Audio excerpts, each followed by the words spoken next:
Video में break लेना not very happy. अभी डाउनलोड करें तक ऐप।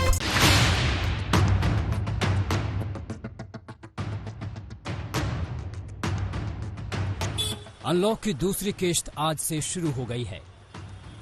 अनलॉक 2 शुरू होने के साथ ही कोरोना अपनी जवानी पर है। हालात दिनों दिन खराब होते जा रहे हैं। देश भर में संक्रमित मरीजों की संख्या 5,80,000 के पार है और इस आंकड़े के ग्राफ को बढ़ाने में लापरवाही ने खाद पानी का काम किया है।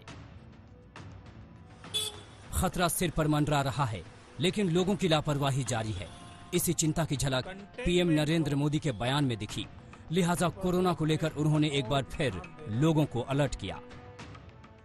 पहले हम मास्क को लेकर, 2 गज की दूरी को लेकर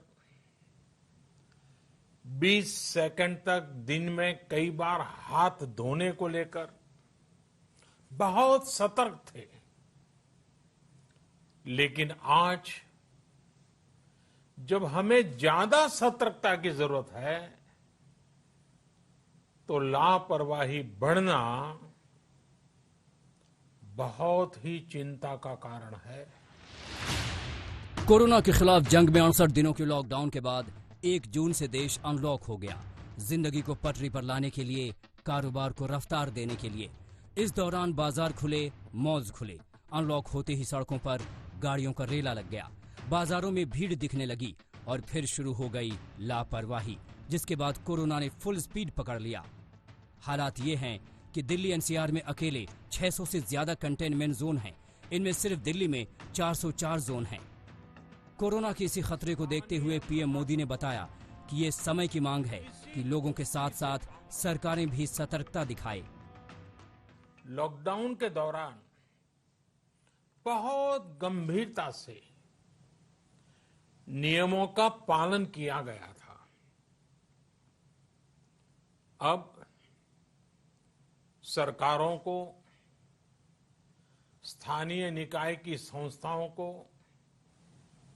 देश के नागरिकों को फिर से उसी तरह की सतर्कता दिखाने की जरूरत है। विशेषकर कंटेनमेंट जोन्स, उस पर तो हमें बहुत ध्यान देना होगा। चीनी वायरस से लड़ने के लिए फिलहाल वैक्सीन पर दुनिया भर में काम हो रहा है, लेकिन कामयाबी अभी नहीं मिली है। ऐसे में जब तक वैक्सीन नहीं बन जाती, कुछ नियमों का खास ख्याल रखकर महामारी से बचा जा सकता है। मसलन 2 गज की दूरी, सोशल डिस्टेंसिंग का पालन, सैनिटाइजेशन, बार बार साबुन से हाथ धोना, आरोग्य सेतु ऐप का इस्तेमाल, मास्क पहनना जरूरी। संक्रमण के इस काल में मास्क के इस्तेमाल का प्रधानमंत्री मोदी कई बार जिक्र कर चुके हैं।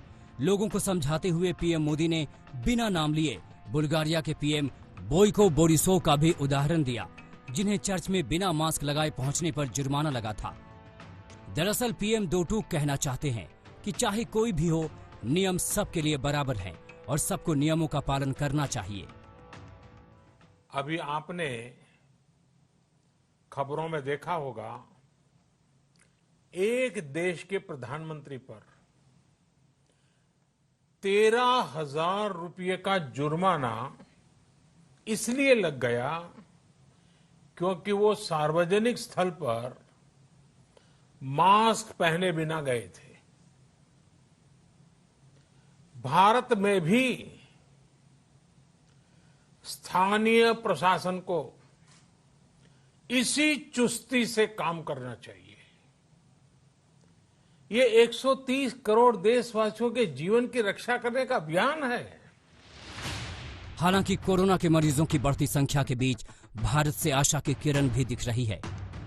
कोरोना से संक्रमित मरीजों के ठीक होने के मामले में पूरी दुनिया में भारत का रिकॉर्ड बेहतर है। यहां करीब 60% लोग ठीक हो रहे हैं। चीनी वायरस से जहां दुनिया में तबाही मची है, वहीं भारत में हालात उतने खतरनाक नहीं हुए हैं। मोदी सरकार ने शुरू दिन से ही जो कदम उठाए, उससे 130 करोड़ भारतीयों को फायदा हुआ है। खतरे को काफी हद तक कम करने में कामयाबी मिली है। ये बात सही है कि अगर कोरोना से होने वाली मृत्यु दर को देखें तो दुनिया के अनेक देशों की तुलना में भारत संभली हुई स्थिति में है। समय पर किए गए लॉकडाउन और अन्य फैसलों ने भारत में लाखों लोगों का जीवन बचाया है। समय पर किए गए लॉकडाउन और अन्य फैसलों ने भारत में लाखों लोगों का जीवन बचाया है। मौसम बदल रहा है। मॉनसून की शुरुआत से दूसरी बीमारियां भी दस्तक देने लगेंगी। सर्दी जुकाम बुखार का खतरा बढ़ जाएगा। कोरोना के खतरे के बीच इन बीमारियों को देखते हुए पीएम मोदी ने लोगों से ज्यादा सतर्क रहने की अपील की है। हम उस मौसम में भी प्रवेश कर रहे हैं जहां सर्दी, जुकाम, खांसी, बुखार, ये सारे न जाने क्या क्या होता है, ये मामले बढ़ जाते हैं। ऐसे में मेरी आप सभी देशवासियों से प्रार्थना है कि ऐसे समय अपना ध्यान रखिए। कोरोना के संक्रमण काल में 103 दिनों में पीएम मोदी ने राष्ट्र को 6 बार संबोधित किया। न जाने दूसरे मंच से कितनी बार लोगों के बीच पैगाम पहुंचाया। संदेशा साफ है, जान है तो जहान है। आज तक ब्यूरो। नमस्कार, मैं हूं अंजना ओम कश्यप। हमें उम्मीद है ये वीडियो आपको पसंद आया होगा। लेटेस्ट खबरों के लिए यूं ही देखते रहिए आज तक और इस वीडियो के पसंद आने पर लाइक, शेयर एंड सब्सक्राइब करना ना भूलें।